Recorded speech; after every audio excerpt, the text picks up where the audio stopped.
आज हम सब गुरुदेव की कृपा से हनुमान जन्म उत्सव हम सब मना रहे हैं। हम सब मना रहे इसका कारण क्या है?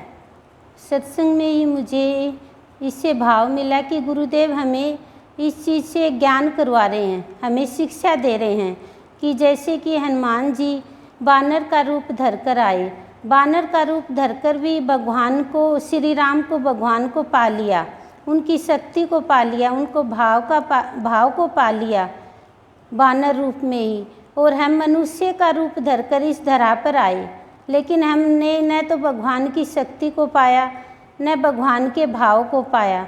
हनुमान ने कितने बड़े बड़े कार्य किए श्री राम के, आज सब जगह पूजनीय हो गए, सब उनकी पूजा करते हैं। क्यों करते हैं? क्योंकि श्री राम के कार्य किए इतने बड़े बड़े।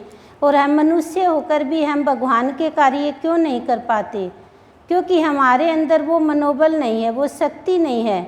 अभी भजन में गायन हनुमान के जैसे हमारे जीवन में शक्ति बढ़ते हैं, तब हम कोई कार्य बड़े कर पाते हैं। क्योंकि हम अनुभव भी कर सकते हैं कि हमें जो कार्य हमने कभी जीवन में नहीं किया और वो कार्य सतगुरु की कृपा से, सतगुरु की शक्ति से हम वो कार्य कर देते हैं। जो कार्य हमारे लिए संभव नहीं, वो कार्य भगवान हमसे संभव करवा देता है। क्योंकि सतगुरु की वो शक्ति हमारे हृदय में आ जाती है। सतगुरु की कृपा जब होती है तो सत्संग में आकर हमें भक्ति की शक्ति मिलती है। और भक्ति की शक्ति जब मिलती है, जब हम सत्संग में आ पाते हैं और भगवान के कार्य हम कर पाते हैं।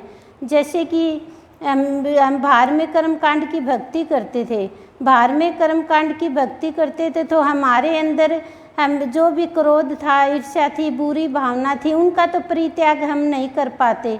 लेकिन सत्संग में आकर गुरु की भक्ति से हम इन चीज़ों का परित्याग करते हैं, क्रोध का परित्याग करते हैं, बुराई का करते हैं।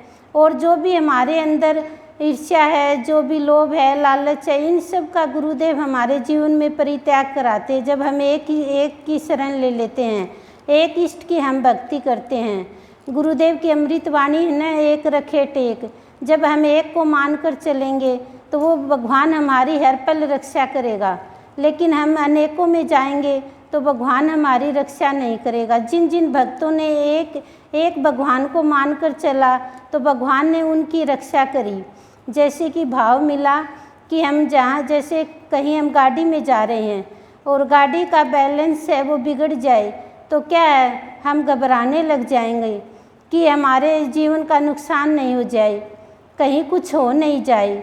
लेकिन जब दुख आता है, कष्ट आता है, तब मन और बुद्धि का बैलेंस बिगड़ता है कि भगवान हम क्या करें, हम इन परिस्थितियों से कैसे निकलें।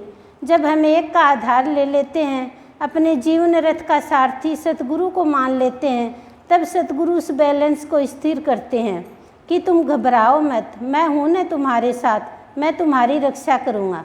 तब हम स्थिर हो पाते हैं, तब हमारा बैलेंस है वो मन और बुद्धि का स्थिर हो पाता है। लेकिन ये ज्ञान हमें कब होता है? जब सत्संग में आते हैं, गुरुदेव को हम मानते हैं, इनका हम ध्यान रखते हैं।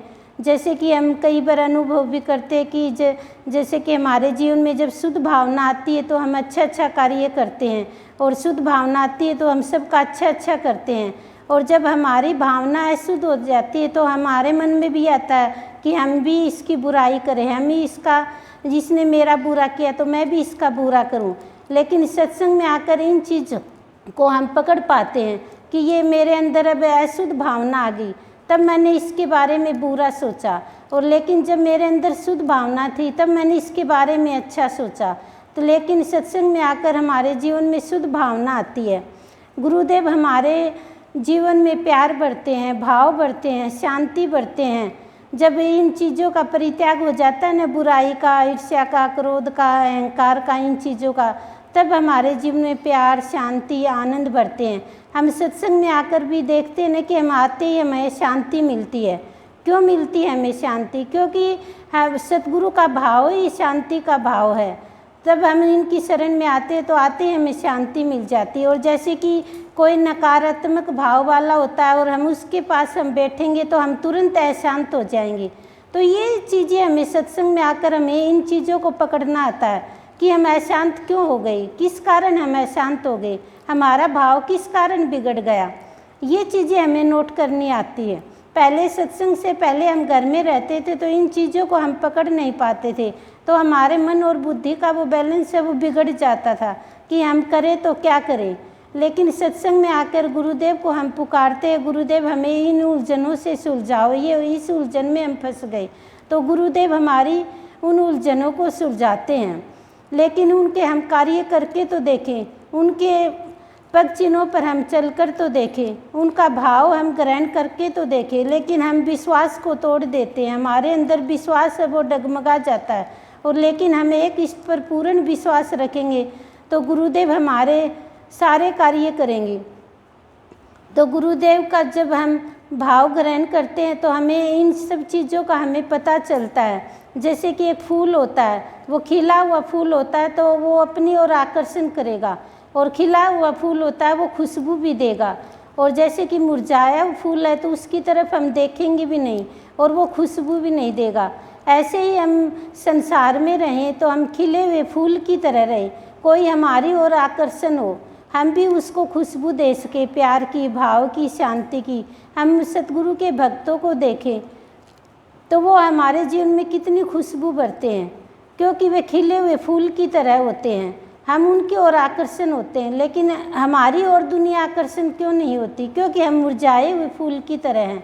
तो गुरुदेव से यही प्रार्थना करते हैं, गुरुदेव हम भी एक खिले हुए फूल की तरह बने, और हनुमान जी के जैसे हमारे अंदर भी वो शक्ति भरो कि हम भी आपके सारे कार्य हम कर सकें। हमारा मनोबल है वो कमज़ोर नहीं हो, हमारे अंदर भी वो हनुमान जी की जैसे शक्ति भरो, तो हम भी हर एक कार्य को हम कर पाएंगे। तो सत्संग में आने के बाद में गुरुदेव बाबा से हमें बहुत कुछ मिला। यहाँ पर आकर प्यार भी मिला, भाव भी मिला, आनंद भी मिले, खुशियाँ भी मिली। लेकिन कर्मकांड की भक्ति में हम करते थे देखम देख, लेकिन ये चीज़ें हमें नहीं मिली। गुरुदेव अपना प्यार अपने बच्चे के अंदर भरते हैं, तब वो बच्चा खिल पाता है दुनिया में रहकर, क्योंकि दुनिया होती है वो कांटों की तरह भरी हुई होती है। दुनिया देख नहीं पाती कि ये बच्चा क्यों खिल रहा है, और भगवान अपना प्यार देकर उस बच्चे को खिला देता है। सबसे बड़ी संत की कृपा यही तो होती है कि यहाँ पर आकर हमें अपार शांति मिलती है, खिले हुए फूल की तरह हम हो जाते हैं। हम संसार में रहकर मुरझाए फूल की तरह रहते हैं, लेकिन यहाँ पर आते ही हमें जब प्यार मिलता है, भाव मिलता है, आनंद मिलता है, तब हम एक खिले हुए फूल की तरह बन पाते हैं। तो हम सत्संग में आकर गुरुदेव के भाव को हम समझें, उस भाव को हम ग्रहण करें, तो हमारा जीवन भी उत्सवमय जीवन बनेगा, आनंदमय जीवन बनेगा। हम भी हनुमान जी के जैसे कार्य हम भी कर पाएंगे। तो गुरुदेव आज के सत्संग में हमें यही शिक्षा देते हैं कि हनुमान जी बानर के रूप में आए, फिर भी भगवान श्री राम को पा लिया, उनकी भक्ति को पा लिया। हम भी सतगुरु के पास में आए मनुष्य जीवन को लेकर, और सतगुरु हमें मिल गए, तो हम भी सतगुरु का प्यार मिले, हमें भी भाव मिले, सतगुरु की हमें भी शक्ति मिले, हम भी सतगुरु के हर एक कार्य को कर पाएँ। इतनी शक्ति आज गुरुदेव हनुमान जन्म उत्सव पर हम बच्चों के अंदर भरना।